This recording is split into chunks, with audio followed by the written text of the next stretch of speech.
आप सभी लोगों को मेरी तरफ से नए साल की हार्दिक शुभकामनाएं। और मैं ऊपर वाले से दुआ करता हूं कि आप लोग हमेशा स्वस्थ रहें, आपका परिवार हमेशा स्वस्थ रहे और इस नए साल में आपको अपने सपने, आपकी मंजिल मिले। और आप लोगों से गुजारिश भी करता हूँ कि आज से आप लोग एक रूटीन बनाइए और उस रूटीन पर आप चलना शुरू कर दीजिए। जो भी रोड मैप आप तय कर रहे हैं उस पर आप लोगों को नियमित काम करना है, डेली काम करना है। अगर आप लोग आज 5 घंटे का रूटीन बनाते हैं तो डेली 5 घंटे आपको पढ़ना है, या आप कोई और काम करते हैं तो आप लोगों को उस पर काम करना है। और मैं कहता हूं एक काम आप लोग चुनिए एक बार में और उसमें पूरी तरह से अपने आप को झोंक दीजिए, अपने आप को लगा दीजिए, अपना 100% उस काम पर दीजिएगा। गुजारिश है नए वर्ष में और आगे बढ़ेगा देश। पीएम ने नए वर्ष की शुरुआत से पहले मन की बात कार्यक्रम में जताई है आशा और कहा कि भारत आत्मविश्वास से भरपूर और आत्मनिर्भरता की भावना से ओतप्रोत है। श्री राम भजन हैशटैग से रचनाएं इंटरनेट मीडिया पर साझा करने का आग्रह भी किया हुआ है। क्या बोले प्रधानमंत्री? दिवाली पर रिकॉर्ड कारोबार से साबित हुआ है कि प्रत्येक भारतीय वोकल फॉर लोकल लोकल के मंत्र को अहमियत दे रहा है। हमने आज़ादी के अमृत महोत्सव और मेरी माटी मेरा देश जैसे सफल अभियानों का अनुभव किया है। 70,000 अमृत सरोवरों का निर्माण भी हमारी सामूहिक उपलब्धि है। भारत नवाचार का केंद्र बन रहा है और यह इस बात का प्रतीक है कि हम रुकने वाले नहीं है। 2015 में हम वैश्विक नवाचार सूचकांक में 81वें स्थान पर थे, आज हम लोग 40वें स्थान पर हैं। भारत के प्रयासों से 2023 को अंतर्राष्ट्रीय श्री अन्न वर्ष के रूप में भी मनाया गया है और इसने इस क्षेत्र में काम कर रहे स्टार्टअप्स को काफ़ी अवसर उपलब्ध कराए हैं। भाषा संबंधी दिक्कतों के कारण कई बच्चे पढ़ाई छोड़ देते हैं और नई राष्ट्रीय शिक्षा नीति सीखने की प्रक्रिया के समग्र विकास में ऐसी बाधाओं को खत्म करने में मदद कर रही है। हमारा प्रयास है कि भाषा किसी भी बच्चे को की शिक्षा एवं प्रगति में बाधक ना बने। आर्टिफिशियल इंटेलिजेंस जैसी नई तकनीक समाज के विभिन्न क्षेत्रों को सुगम बना रही है। वह दिन दूर नहीं है जब किसी भी भाषा में भाषण को श्रोता तत्काल अपनी भाषा में सुन सकेगा। चलिए 108वां एपिसोड है, याद रखिएगा प्रधानमंत्री मन की बात का। आप लोगों से एक सवाल है मेरा, कई बार मैंने इस पर बात की हुई है, पहला एपिसोड कब आया था ये आप लोगों को बताना है। राष्ट्र विरोधी गतिविधियों के लिए गिलानी के संगठन तहरीक ए हुरियत पर प्रतिबंध लगा दिया गया। अलगाववादी को हवा देने और आतंकी गतिविधियों में शामिल था ये संगठन। राष्ट्र विरोधी गतिविधियों में शामिल 5 संगठनों को किया गया है प्रतिबंधित। चलिए ये भी याद रखिए, जब आप देखते हैं कि इस तरह की अशांति फैलाने की बात होगी तो जरूर उस पर कार्रवाई होगी। और इसके पूर्व Jamaat e Islami Jammu Kashmir liberation front, Jammu Kashmir democratic freedom party और मसरत आलम के नेतृत्व वाली अलगाववादी संगठन मुस्लिम लीग जम्मू कश्मीर पर प्रतिबंध लगा जा चुका है इसमें, ये भी याद रखिएगा। ये लाल चौक से लेकर मसूरी और मनाली तक पर्यटकों से पटे पहाड़ नए साल के स्वागत में आप लोग देख रहे हैं और पर्यटन क्षेत्र हमारी अर्थव्यवस्था में एक बड़ा योगदान देता है, ये भी याद रखिएगा। आईआईटी बीएचयू की छात्रा से सामूहिक दुष्कर्म के 3 आरोपी गिरफ्तार हुए। ये आप देखिए भाजपा से जुड़े तीनों आरोपी मध्य प्रदेश व लखनऊ में मिली थी लोकेशन। सबसे घटिया आप देखते हैं कि एक तरह से आप देखेंगे हमारे समाज की बुराई कह लीजिए, और जितनी आलोचना की जाए इनकी करना चाहिए मुझे लगता है। और इस तरह के लोगों का कभी साथ मत दीजिएगा। उच्चायोगों व दूतावासों पर हमले के 43 संदिग्धों की पहचान की गई एनआईए। जांच एजेंसी ने कहा है कि इस वर्ष हासिल की है 94.7% की सजा दर। राष्ट्रीय जांच एजेंसी कह रही है ये। ब्लैक होल का रहस्य खंगालने आज रवाना होगा इसरो का सैटेलाइट। 2023 में चंद्रयान 3 की सफलता और देश का पहला सूर्य मिशन लॉन्च करने के बाद भारत नए वर्ष की स्वागत देश के पहले एक्सफोसेट एक्सरे पोलरीमीटर सैटेलाइट मिशन के साथ करने जा रहा है। एक्सफोसेट एक्सरे स्रोत का पता लगाने और ब्लैक होल का अध्ययन करने में मदद करेगा। और इसरो की बात करें तो इंडियन स्पेस रिसर्च ऑर्गेनाइजेशन की बात हो रही है और इसकी स्थापना 15 अगस्त तो 1969 में हुई थी बेंगलोर में, कर्नाटक में इसका हेडक्वार्टर आपको देखने को मिल जाएगा।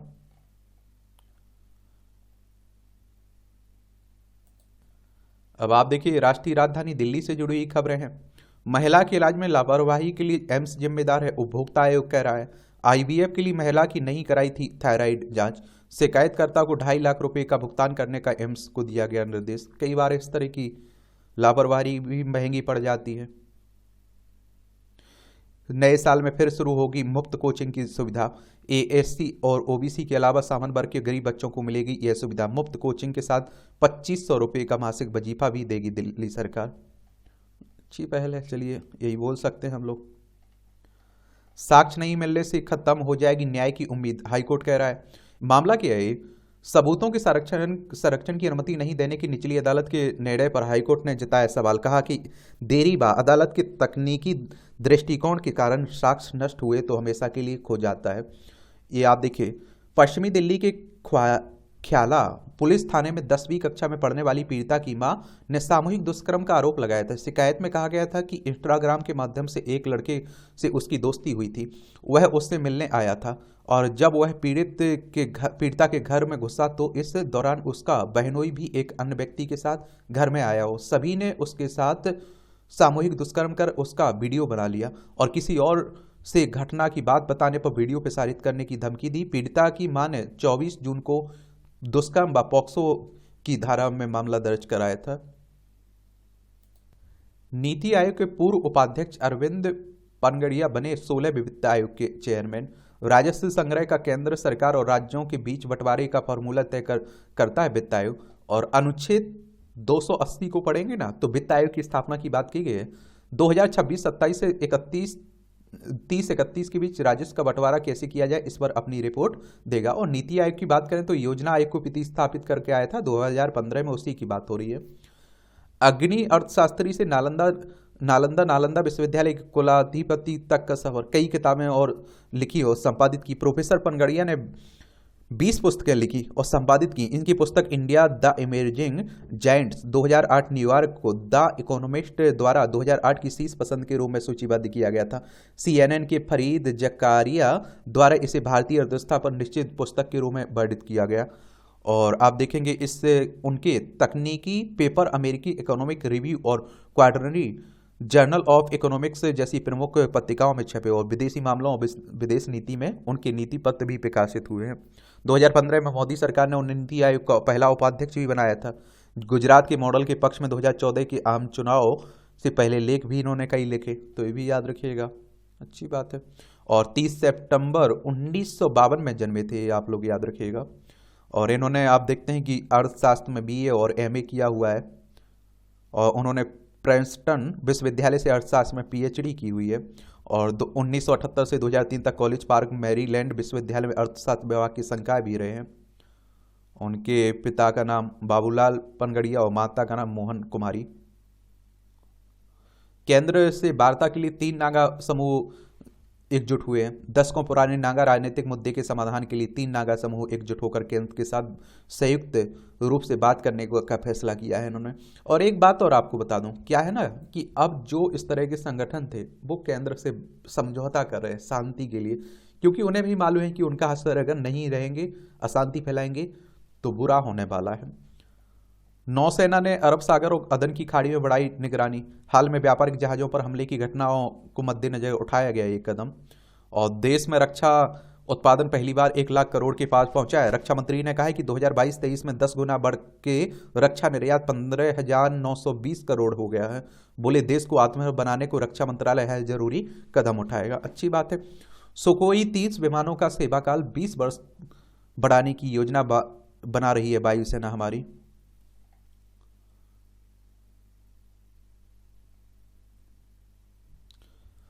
थीम से इतर होने पर बाहर हुई पंजाब बंगाल की झांकियां। गणतंत्र दिवस परेड पर हुए विवाद का रक्षा मंत्रालय ने दिया जवाब। कहा विषयों के अनुरूप नहीं होने पर झांकी पर आगे विचार नहीं किया। ये आप देखेंगे कि अभी जो पंजाब और बंगाल की झांकियां नहीं आने पर बात हो रही थी ना, विवाद चल रहा था, तो उसी पर हमारे किसने, आप देखेंगे कि रक्षा मंत्रालय ने अपना जवाब दिया है। वाइस एडमिरल श्रीनिवास बने दक्षिणी नौसेना कमान के प्रमुख। फिल्मी सितारों से प्रेरित फिल्टर जीवन जीने पर फोकस ना करें। मन की बात में कहा कि हर किसी को फिट जीवन जीने पर केंद्रित करना चाहिए। कहा शॉर्टकट से शरीर बाहर से तो फूल जाता है लेकिन अंदर से खोखला रह जाता है।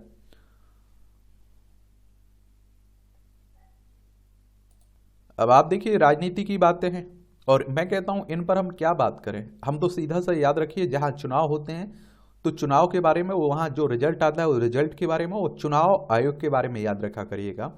इलेक्शन कमीशन ऑफ इंडिया की बात हो रही है, भारतीय निर्वाचन आयोग की बात हो रही है, एक संवैधानिक संस्था है।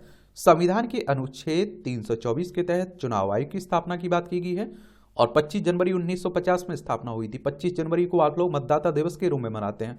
नई दिल्ली में इसका सचिवालय देखने को मिलेगा और सुकुमार सेन पहले मुख्य चुनाव आयुक्त थे।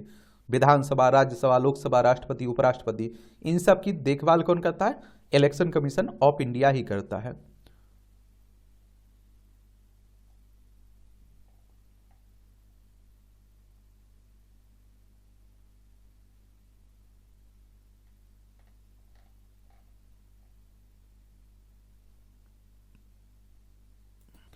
अयोध्या में आप देखते हैं भव्य राम मंदिर बन के तैयार हो गया ना, तो वहां भी आप देखते हैं कि काफी बातें हो रही हैं। जरूर जाना चाहिए, मुझे लगता है कि आपकी अगर आस्था है भगवान में तो जा सकते हैं बिल्कुल। घर घर गुणवत्तापूर्ण शिक्षा पहुंचाने की तैयारी है। राष्ट्र के विकास के लिए समाज का सुशिक्षित होना अति आवश्यक है। समय के साथ शिक्षा की जरूरतें भी बदल रही हैं। अभिनव प्रयोगों से शिक्षा की गुणवत्ता बढ़ाने के साथ उसे घर घर तक पहुंचाने के प्रयास हो रहे हैं। तो 2024 में आप देखिए 42,000 को करेंगे डिजिटल साक्षर, अच्छी बात है। ज्ञान आधारित अर्थव्यवस्था पर फोकस। कोविड झटके से उबरने के बाद हम 2024 कदम रख चुके हैं। 2023-24 के बाद 22-23 के बाद 2024 द्वारा दूसरा शैक्षिक सत्र है, जहां बच्चे सामान्य तरीके से स्कूल और कॉलेज जा रहे हैं, अपनी शैक्षिक गतिविधियों को सामान्य तरीके से आगे बढ़ा रहे हैं। जीडीपी का खर्च कर रहा है भारत शिक्षा व्यवस्था पर 2.9%। ये याद रखा करिएगा, जब आंसर राइटिंग करते हैं, निबंध लिखते हैं, तो वहाँ इसका उल्लेख कर सकते हैं आप लोग। PM Shri scheme 14,500 PM Shri school स्थापित किए जाएंगे। पीएम श्री स्कीम के तहत 2026-27 तक 20 लाख से अधिक छात्रों को सीधे फायदा मिलेगा पीएम श्री स्कीम से। 27,360 करोड़ लागत आएगी पीएम श्री प्रोजेक्ट पर पूरे 5 साल की अवधि के दौरान। डिजिटल शिक्षा पर जोर देने की बात हो रही है। शिक्षकों के प्रशिक्षण देने की बात हो रही है। कौशल व्यावसायिक शिक्षा पर भी बात हो रही है और यही शिक्षा के आधार भी है, यकीन मानिए।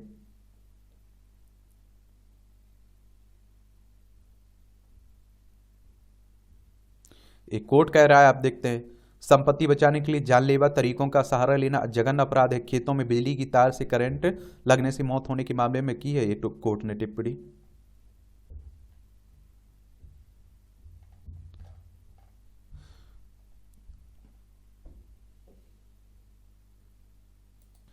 जन कल्याण 2.0। भविष्य वर्तमान और अतीत से ज़्यादा प्यारा होता है और उससे हम सबकी बहुत उम्मीदें भी होती। अतीत के सबक और वर्तमान की कमियों को हम आने वाले दिनों में पूरा कर लेने को आतुर रहते हैं। यह जीवन चक्र और संघर्ष है। अच्छे दिनों की आस लिए एक और नया साल जा चुका है ना, 2024 आ चुका है। विकास से समृद्धि की ओर बढ़ रहे हैं हमारे कदम। आज हम 2 लाख रुपए प्रति व्यक्ति आय की सीमा को पार करने के मुहाने पर खड़े हैं। ये आंकड़ा न सिर्फ देश के आर्थिक विकास की रफ्तार को बहुत तेज करेगा बल्कि हमें समृद्धि की सौगात देगा। इसी समृद्धि जिसमें सबकी हिस्सेदारी होगी और लंबे समय तक टिकने वाला होगा। एक और आप देखिए, यहाँ परेशानी यह है कि औसत आय निकाली जाती है, ये आप लोग याद रखिएगा। बहुत सारे लोगों की आप देखते हैं कि 2 लाख से कम इनकम होती है, बहुत सारे लोगों की आप देखिए अरबों खरबों में इनकम होती है, तो इस पर आलोचना भी होती रहती है। इंफ्रास्ट्रक्चर का तेज विकास, ये आप देखिए 500% बढ़ा है सड़क परिवहन और राजमार्ग बजट आवंटन 2014 के बाद से। और आप देखेंगे कि 400 वंदे भारत 2025 तक 18 वंदे भारत ट्रेन पहले से चल रही हैं, चलाने की तैयारी है 400। 1.16 करोड़ लोगों ने उड़ान योजना के तहत सस्ती हवाई यात्रा की है और आप देखिए 6.28 लाख किलोमीटर से अधिक ऑप्टिकल फाइबर कनेक्शन दिए गए हैं और 28 किलोमीटर प्रतिदिन पहुंची है राजमार्ग निर्माण की रफ्तार देश में। 3 आप देखिए 28 लाख किलोमीटर हुआ है ग्रामीण क्षेत्रों में सड़कों का निर्माण। 27 शहरों में हुई है मेट्रो रेल, जो पहले 5 शहरों में थी। और 99% कवरेज ग्रामीण क्षेत्रों में सड़क संपर्क कनेक्टिविटी है। 83% बढ़ी है प्रमुख बंदरगाहों पर कार्गो हैंडलिंग क्षमता 6.9 करोड़ से ज़्यादा फास्टैग किए गए जारी पूरे देश में। 2023 में आप देखते हैं भारत दुनिया की सबसे तेजी से बढ़ती अर्थव्यवस्था बना है और 27.1 लाख करोड़ रुपए का आत्मनिर्भर भारत पैकेज कोविड काल में रहा है। 770.18 अरब डॉलर का रिकॉर्ड वस्तु व सेवा निर्यात कर रहा है वित्त वर्ष 2022-23 में। 60 लाख नई नौकरियां 5 साल में PLI योजना से मिली युवाओं को। 1.87 लाख करोड़ का सबसे अधिक GST संग्रह रहा है अप्रैल 2023 में। 6.60 लाख करोड़ से अधिक का बेड लोन वसूला गया है अब तक। आप देखेंगे 2024 भारत की दिन दोगुनी रात चौगुनी प्रगति का प्रतीक बनेगा। भारत की अर्थव्यवस्था विश्व में सर्वोच्च स्थान की ओर अग्रसर है। तकनीक हो, अंतर्राष्ट्रीय संबंध, अंतरिक्ष हो या फिर समुद्र की गहराई, हम हर जगह उपलब्धियां हासिल कर रहे हैं। हर क्षेत्र में भारत ने प्रगति के नए सोपान स्पर्श किए हैं और राष्ट्र नए करवट ले रहा है। अच्छी बात है।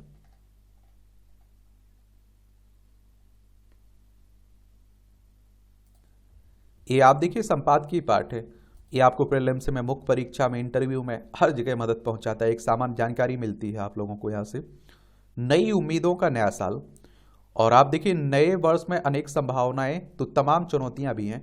इसी साल के इसी महीने श्री राम जन्मभूमि मंदिर का सैकड़ों वर्ष पुराना स्वप्न साकार हो रहा है। संप्रति सभी मार्ग अयोध्या की ओर मुड़ गए हैं और उसी उमंग में 2024 की संभावनाएं और चुनौतियों पर विचार विमर्श स्वाभाविक है। बीते साल की तमाम उपलब्धियां, विश्व में भारत की प्रतिष्ठा बढ़ी है।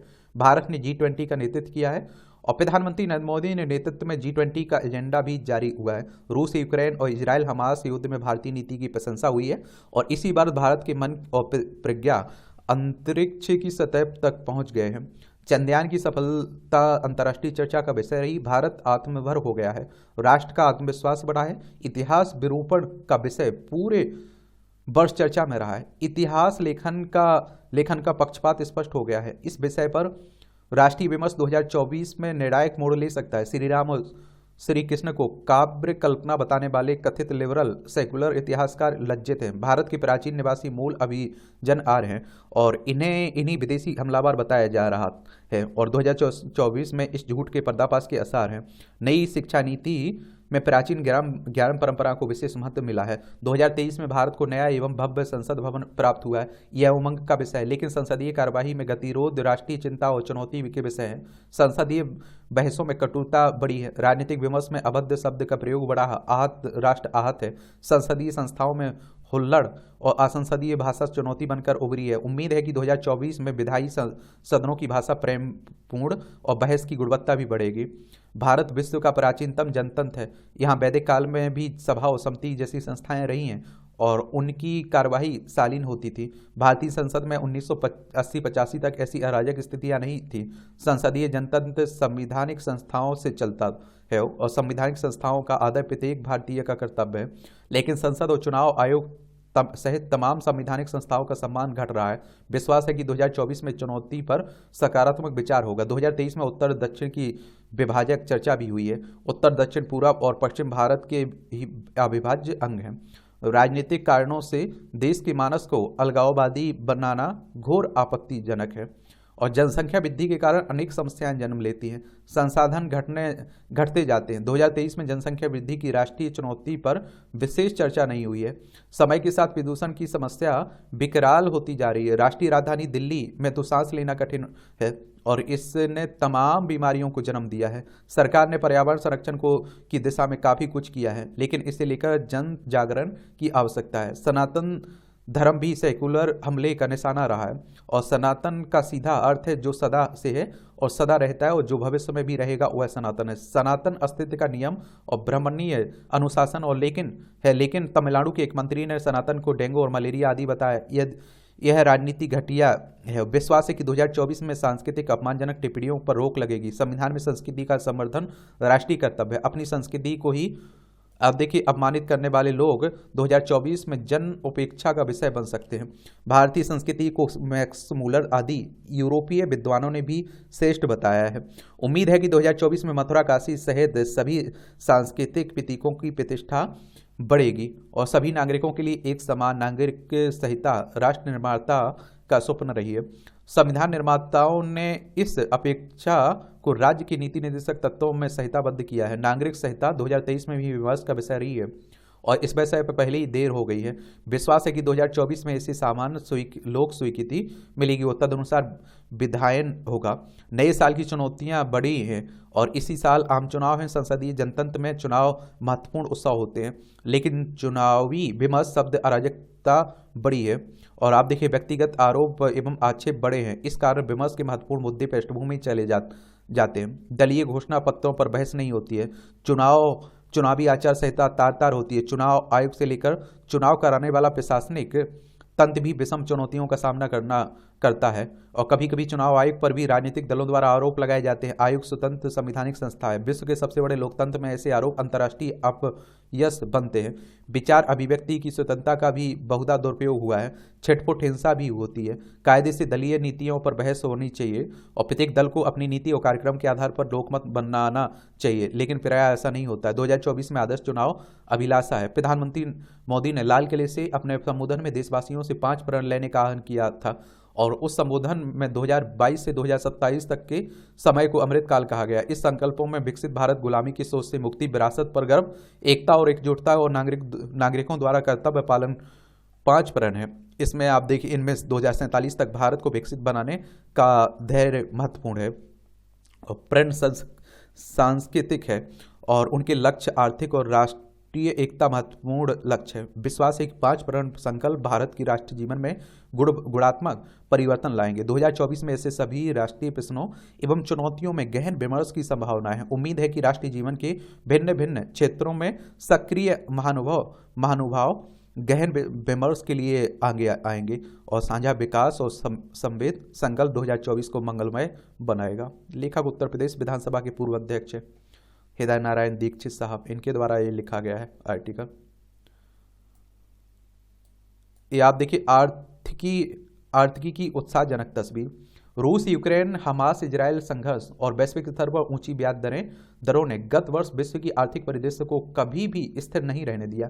चुनौतियां कम होने के बजाय साल भर बढ़ती ही रही है। इन प्रतिकूल परिस्थितियों के बीच भी भारत की अर्थव्यवस्था स्थिरता के साथ आगे ही बढ़ी है। इससे यह उम्मीद मजबूत होती है कि नया वर्ष भारतीय अर्थव्यवस्था के लिए विकास के नए द्वार खोलेगा। इस तरह का प्रमुख कारण यह है कि वैश्विक आर्थिक अनिश्चितताओं के बावजूद 2023 में भारतीय अर्थव्यवस्था 7% की औसत वृद्धि दर को हासिल करने में कामयाब रही है। यह विश्व की तेजी से बढ़ने वाली अर्थव्यवस्थाओं में शामिल है।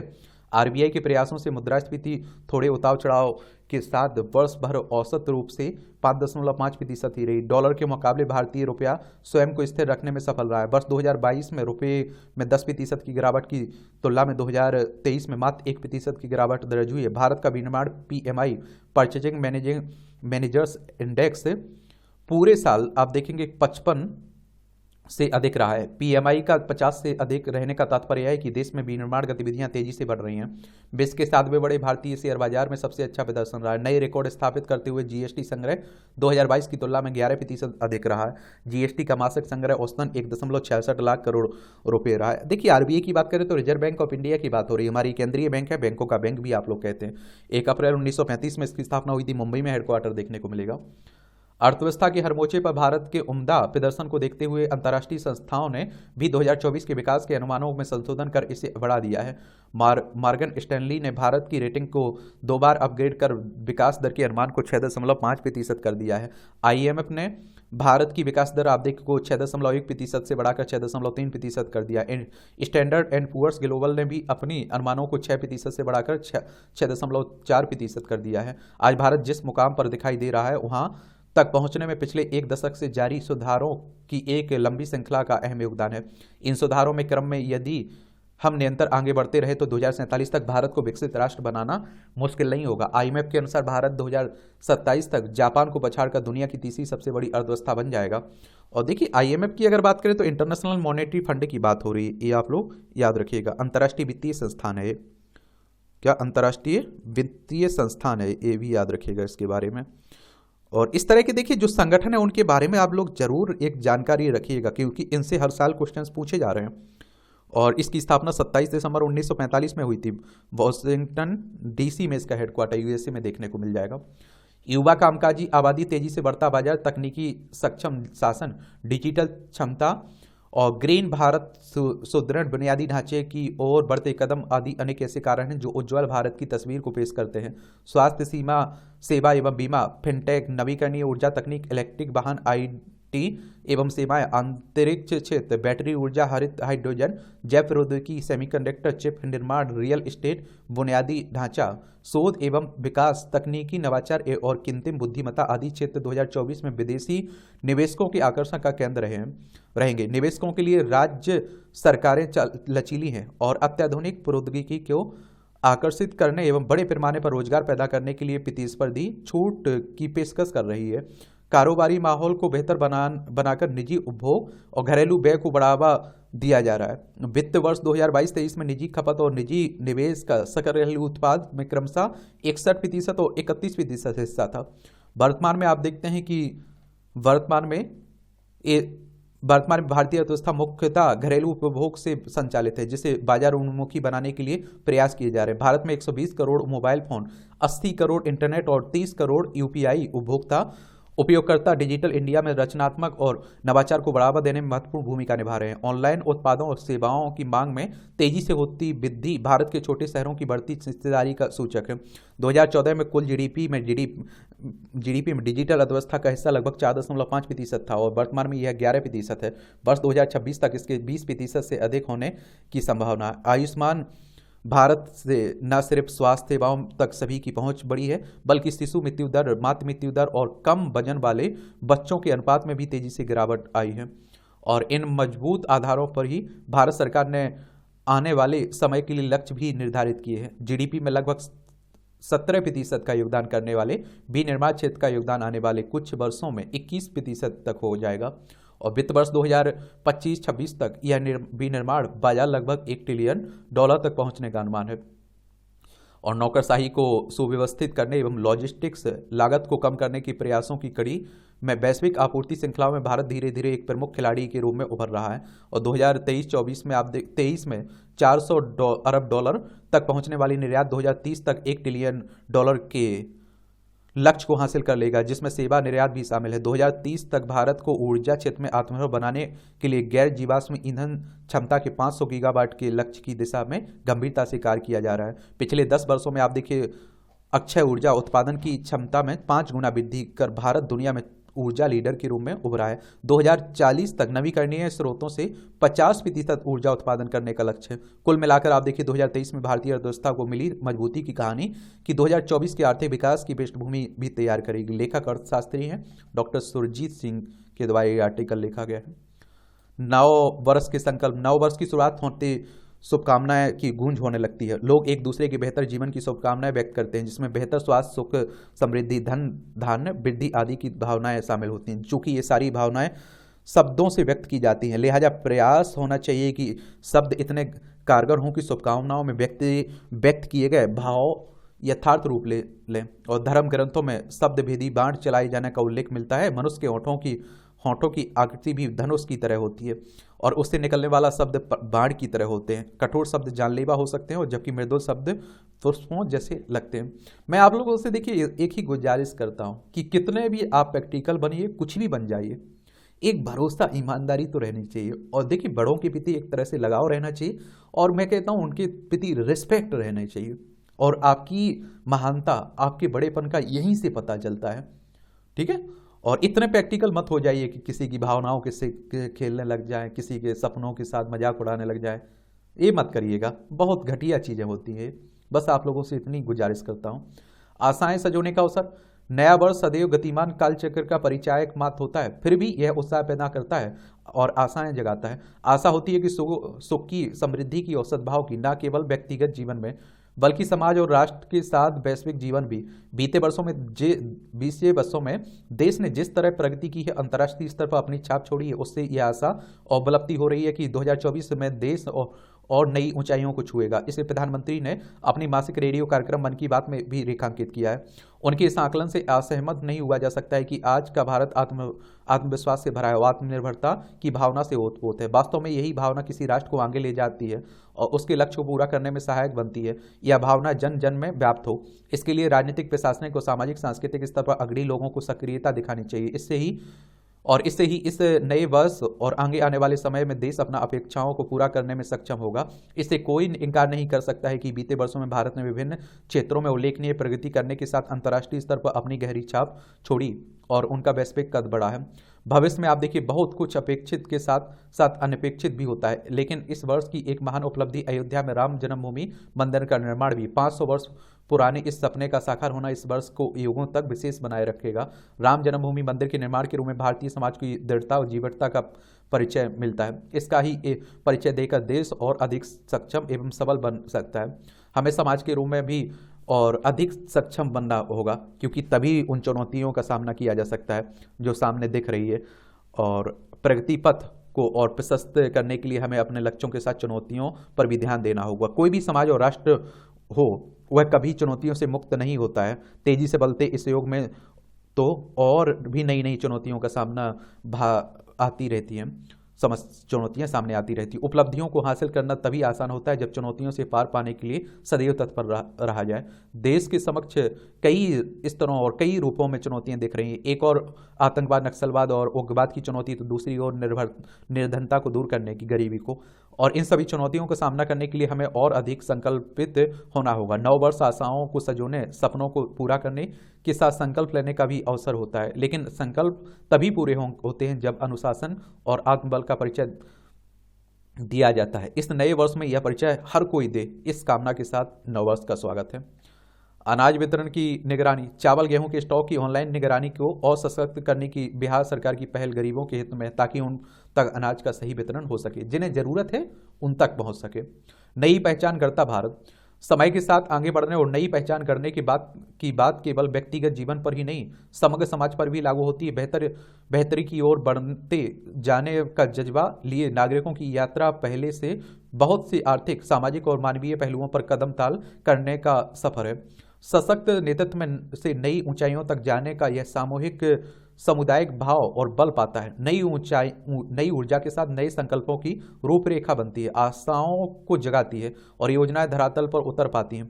सुखद है कि भारत भी न केवल वैश्विक स्तर पर बल्कि घरेलू मोर्चे पर भी एक नई पहचान गढ़ रहा है। एक और बंधाए सोच से परे देश के नागरिक नई का आत्मविश्वास रहे तो व्यवस्था भी नई बल देने वाले हैं। काशी तमिल संगम के तहत एक भारत श्रेष्ठ भारत जैसी आयोजनों से लेकर चंद्रयान की सफलता तक, सामाजिक सरोकारों को बल देने वाली योजनाओं से लेकर वैश्विक मंच पर स्थायी प्रभाव छोड़ने तक, वर्ष 2023 में ज्ञान, विज्ञान, समाज और सांस्कृतिक रंगों के कितने ही पहलुओं पर रेखांकित करने योग्य उपलब्धियां देश के हिस्से आई हैं। तेज गति से बढ़ती अर्थव्यवस्थाओं को लेकर भी भारत चर्चित रहा है। सामाजिक मूल्यों के मामले में परंपरागत जीवन के अर्थपूर्ण जुड़ाव की ओर बढ़ते झुकाव को भी सराहा गया है। समझना मुश्किल नहीं के दौर में आर्थिक विकास और सकारात्मक सांस्कृतिक जुड़ाव दोनों ही आवश्यक है। दरअसल नए साल के बहाने हर नागरिक को पीछे मोड़ने का अवसर मिलता है। मौका समग्र समाज के लिए, ऐसे नागरिकों के साझे संकल्प देश के विकास को गति देते हैं, योजनाओं को अमल में लाने की राह बनाते हैं। यही वजह है कि विविधता ने एकता की संस्कृति वाले हमारे देश में हर मामले में सामूहिक भागीदारी बहुत प्रभावपूर्ण है। मोर्चों पर सामूहिकता हमें सचेत रखती है। सामूहिक रूप से लिए गए संकल्प निभाना आसान होता है। किसी समूह से जुड़कर बनाए गए नियम मन को ठहराव देते हैं। यह वैचारिक स्थिरता आमजन में दायित्व बोध की अनुभूति को कायम रखती है। बदलाव के लिए चुने नए रास्तों पर डटे रहने का परिवेश बनाती है। इसलिए सरकार भी देश की बेहतरी से जुड़ी अधिकतर योजनाओं सुखद है कि बीते वर्ष में कई मोर्चों पर नागरिकों के जुड़ाव का यह भाव और पुख्ता हुआ है। आमजन के इस भरोसे की बुनियाद पर देश नई पहचान गढ़ रहा है। चलिए, अच्छी बात है। भारत के आदर्श श्री राम, ये सब आप लोग पढ़ लिया करिए, अच्छे कॉलम लिखे जाते हैं। भारतीय अर्थव्यवस्था का स्वर्णिम काल, विश्व में कम होती विकास दर के बीच भारत वर्ष 2023 में भारत ने आकर्षक विकास दर हासिल की है। इससे यह उम्मीद जगी है कि भारतीय अर्थव्यवस्था का स्वर्णिम युग आरंभ होने वाला है। भारतीय अर्थव्यवस्था के प्रति समस्त विदेशी वित्तीय संस्थान आशावान है कि वैश्विक अर्थव्यवस्था को अब भारत ही सहारा देने की क्षमता रखता है। विश्व के अन्य देश मुद्रास्फीति की समस्या से पिछले कुछ वर्षों से निरंतर जूझ रहे हैं, परंतु भारत इस समस्या पर भी नियंत्रण प्राप्त करने में सफलता प्राप्त की है। नई ऊंचाइयां छू सकती भारतीय आर्थिकी की।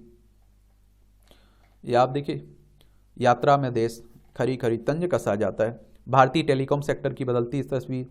नए टेलीकॉम कानून मोबाइल के जरिए होने वाली धोखाधड़ी को रोकने में सफल हो सकता है। जो आप देखते हैं कि अभी शीतकालीन सत्र में भारतीय दूरसंचार विधेयक आया ना 2023, उसी की बात हो रही है। लोकसभा राज्यसभा में पारित होने के बाद राष्ट्रपति से मंजूरी मिलने के बाद एक कानून बन गया है। वर्चुअल प्रारूप का बढ़ता दखल। जीवन शैली में वर्चुअल प्रारूप का हस्तक्षेप बढ़ गया है और इसी से संबंधों का भी निर्धारण होने लगा है। इससे लोगों के भीतर डिजिटल ईगो पैदा होने लगा है, जो चिंताजनक भी बताया जा रहा है। 2024 में आईपीओ के जरिए कमाई के लिए तैयार रहे निवेशक। 24 कंपनियों के पास आरंभिक सार्वजनिक निर्गम लाने के लिए सेबी की मंजूरी। 32 अन्य कंपनियों ने आईपीओ लाने के लिए मसौदा दस्तावेज जमा किए हैं। और 2024 में 70,000 रुपये तक पहुंच सकता है सोना। और वित्त मंत्रालय ने अनुपूरक मांगों के लिए मांगे प्रस्ताव। माइक्रोसॉफ्ट ने अपना ऐप इंस्टॉलर बंद किया। ये दिग्गज सॉफ्टवेयर कंपनी है ना, उसी ने। आईओबी ने पेश की बचत खाता पोर्टेबिलिटी सुविधा। इंडियन ओवरसीज बैंक ने। अदानी समूह ने 2023 में 41,500 करोड़ रुपए जुटाए हुए हैं। डीबीटी ने 104 करोड़ की सीधा लाभ है। 2022-23 के दौरान एक लाभार्थी को 3,163 रुपये का लाभ मिला है। डायरेक्ट बेनिफिट ट्रांसफर ने सरकारी योजनाओं में होने वाली लीकेज को खत्म किया है। गैस सब्सिडी स्कीम पहल के सबसे ज्यादा लाभार्थियों को मिलता है डीबीटी के जरिए भुगतान। 17,200 लाभार्थियों को प्रतिदिन डीबीटी के जरिए किया गया भुगतान विभिन्न योजनाओं में। 2014-15 में डीबीटी को लॉन्च किया गया था। 56 स्कीम जोड़ी हुई थी वित्त वर्ष 2014-15 में। 0.6 लाख करोड़ रुपए का भुगतान किया गया था 2014-15 में। 1,016 स्कीम जुड़ी चालू वित्त वर्ष में और 1,081 स्कीम जुड़ी थी वित्त वर्ष 2022-23 में। चलिए, अच्छी बात है। 10 वर्षों में 4 गुना बढ़ा इलेक्ट्रॉनिक्स उत्पादन। कोयले की कमी से जूझ रहा छत्तीसगढ़ का स्टील उद्योग। उद्योगपतियों ने लिखा प्रधानमंत्री को पत्र।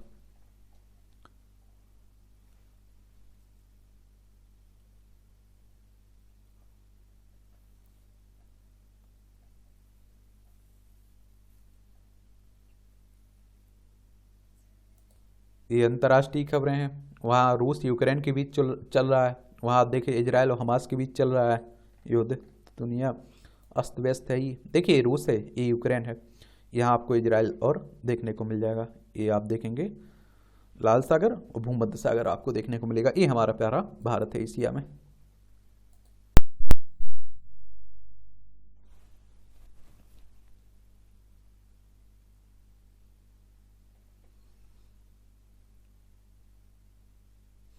ईस्टर तक भारत के साथ एफटीए कर लेना चाहते हैं सुनक। एफटीए यानी कि मुक्त व्यापार समझौते की बात हो रही है। ये ट्रंप को आयोग ठहराने वाली अधिकारी स्वेंटिंग काल की शिकार हुई हैं। घटना के वक्त सेना बेलोज अपने घर पर मौजूद नहीं। ये आप लोग देखते हैं कि इनका इन्हें चुनाव लड़ने से रोक दिया गया ना डोनाल्ड ट्रंप को, तो वही में बात हो रही है।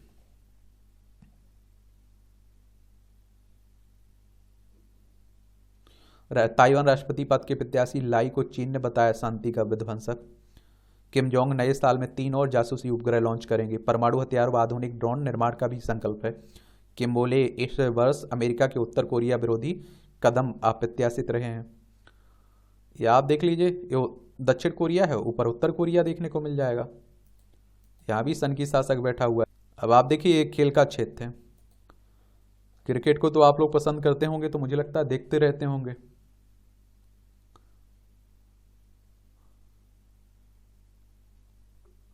ये अनाहत जूनियर ओपन स्क्वैश में बनी चैंपियन। भारत की प्रतिभाशाली युवा अनाहत सिंह की बात हो रही है। सिमरनजीत को पुरुष हॉकी टीम की कप्तान मिली हुई है। हमारा लक्ष्य विश्व कप क्वालिफाई के तीसरे दौर में पहुंचना है। स्टमैक का भारतीय फुटबॉल टीम आगामी एशियाई कप के लिए बात हो रही है। राफेल नडाल को बहुप्रतीक्षित वापसी पर मिली हार। आप देखेंगे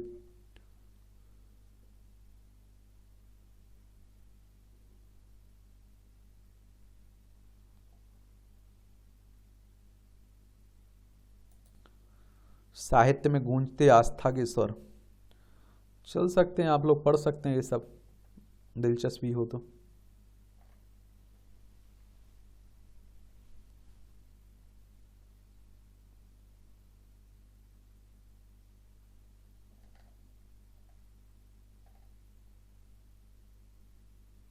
2028 में भोपाल में होगा विश्व गुलाब सम्मेलन। ये world federation of rose societies द्वारा किया जाएगा, ये मध्य प्रदेश के भोपाल में।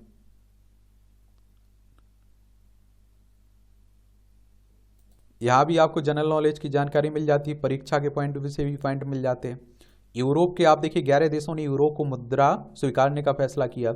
1999 में आज ही यूरोप के 11 देशों ने मिलकर यूरो लॉन्च किया था। पहले 3 वर्षों के लिए इसका उपयोग केवल इलेक्ट्रॉनिक भुगतानों के लिए किया गया था। 1 जनवरी 2002 को सिक्के और नोट जारी किए गए। वर्तमान में यूरोप के 20 राष्ट्रों की आधिकारिक मुद्रा है।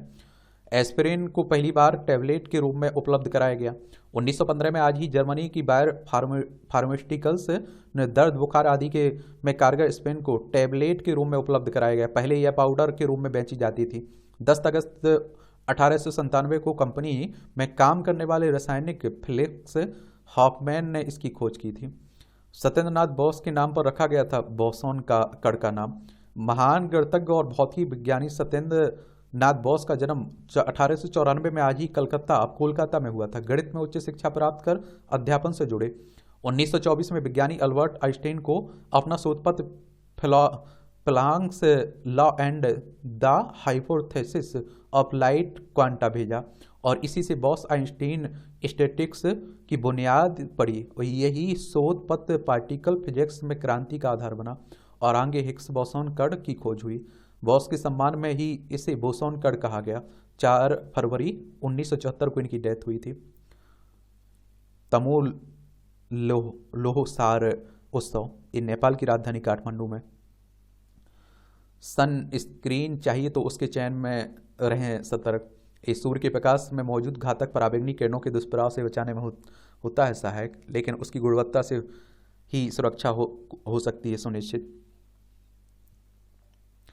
अधिक आशावादिता से प्रभावित हो सकती है निर्णय लेने की क्षमता, अनुसंधान कर रहा है। EI बताएगी मिट्टी के गुणों में माइक्रो प्लास्टिक का असर। इनके विभिन्न कारकों से मिट्टी की गुणों में होता है महत्वपूर्ण बदलाव। पेड़ पौधों में अवशोषित होता है, पैदा करते हैं स्वास्थ्य समस्याएं। EI समझ रहे हैं, आर्टिफिशियल इंटेलिजेंस, हर जगह इसका उपयोग हो रहा है, देख रहे हैं। झुंड से बिछड़े हाथी के बच्चे को उसकी माँ से मिलाया। ये कहाँ की बात है? तमिलनाडु की बात है, अपना ही भारत। चलिए, अच्छी पहल है, यही कह सकते हैं। ये मूवियों से जुड़ी खबरें हैं, पढ़ना हो तो पढ़ सकते हैं आप लोग। और इस तरह से आप देखेंगे कि आज के न्यूज़पेपर की कहानी खत्म हुई। आप लोग पढ़ते रहिए, एंजॉय करते रहिए, मेहनत करिए। मेरी तरफ से शुभकामनाएं हैं, मैं बार बार कह रहा हूँ, ईमानदारी से मेहनत करिए अपनी। ठीक है, धन्यवाद।